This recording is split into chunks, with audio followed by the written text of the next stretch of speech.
talking a little bit about humanity's adolescence and the change from moving into Aquarius.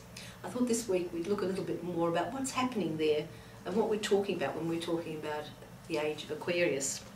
So many of you may be familiar with astrology, but for those who are not, here's a very simple astrological wheel. And instead of showing the months of the year, which we're all familiar with, which is what we call the personal zodiac, this is the greater zodiac. This is the zodiac ages. Now, currently, we're just coming out of the age of Pisces. It's roughly a 2,160-something year cycle. It's a period of time that the whole zodiac sign has been divided into. That period of Pisces is very simply understood in terms of the Christian religion. It very easily correlates with that in terms of its motifs, its understandings. You might remember that Jesus talked about the loaves and the fishes. The disciples were fishermen. They talked all about fish and the way even the early Christian church used the fish as a symbol or a secret symbol for identification. So very much all of the things to do with the age of Pisces. Water, emotionalism, we learned to use steam, we learned to have big steamboats traversing the great oceans.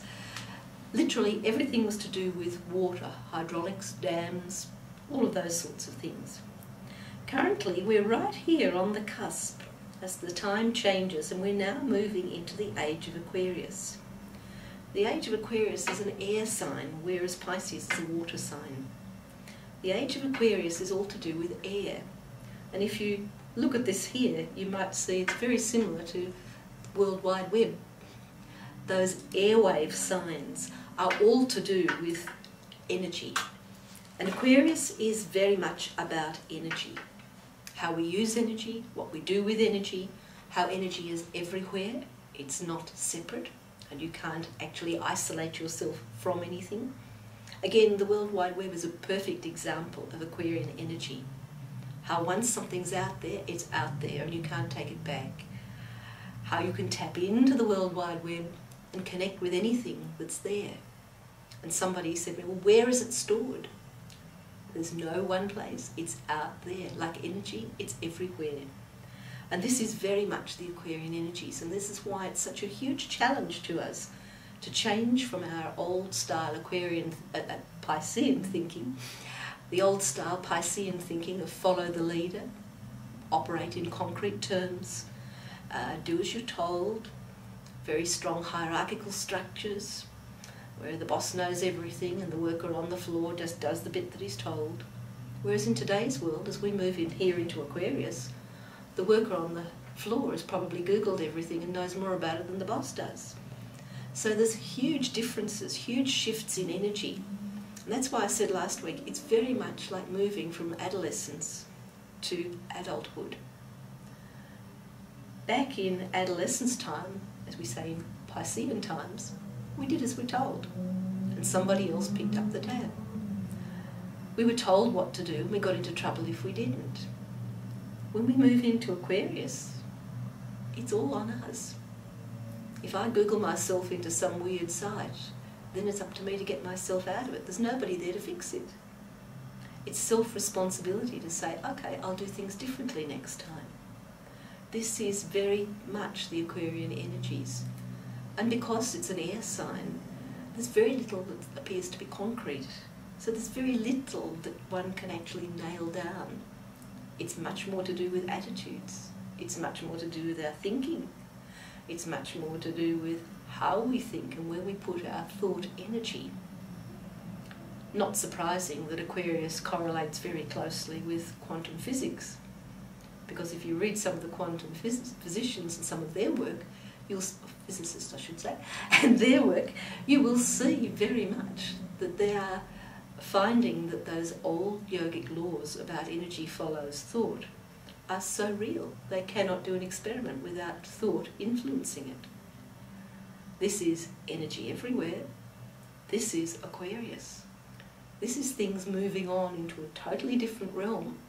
So no wonder we're freaking out a bit as we go from one to the other.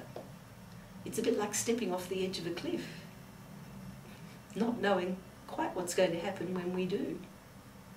And to some degree one could say that whole idea of quantum physics is very much like that.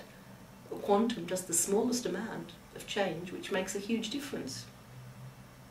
Think if you take one step off the edge of the cliff, there's a huge difference from the moment before when you were standing on the edge of the cliff. It's a tiny move, but it has a huge impact. And that's what quantum physics is all about. That's what energy is all about. As we move our consciousness, so we move energy around. This is moving toward the realms of the gods. This is moving towards some of the predictions that were spoken of in very ancient writings about humanity learning things that were only known by the gods in the past. You think how we've conquered the air. We can now send rockets to the moon and beyond. In Piscean times, it's not all that long ago, just back here, we were lucky if we could get across an ocean. Very, very different. No wonder our nervous systems are feeling challenged. No wonder our consciousness is feeling challenged. No wonder we want to run away and put it all in a box and keep it nice and neat and tidy. But that's not how it's going. So as I said last week, take time to sit down, be quiet for a few minutes, zoom out, get the bigger picture and say, okay, how do I have to change my thinking from Piscean thinking to Aquarian thinking in order to really deal with these challenges? Because every challenge is an opportunity to grow. We can see it as a disaster, or we can say, hey, there's something in here for me. Where's the treasure? How can I find it? And what can I do with it? Next time we'll talk a little bit more about how humanity got to this point. See you next week.